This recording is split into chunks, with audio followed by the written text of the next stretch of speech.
Rahim. فَاسْأَلُوا أَهْلَ الذِّكْرِ إِن كُنتُمْ لَا تَعْلَمُونَ. Ask the people of knowledge to them if indeed you don't know. That is the type of question.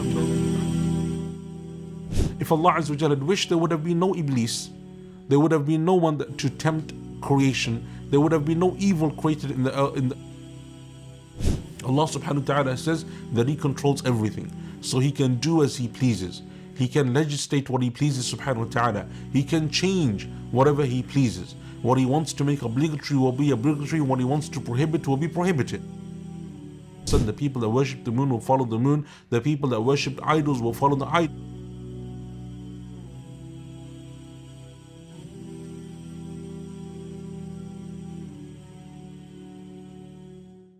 بسم الله الرحمن الرحيم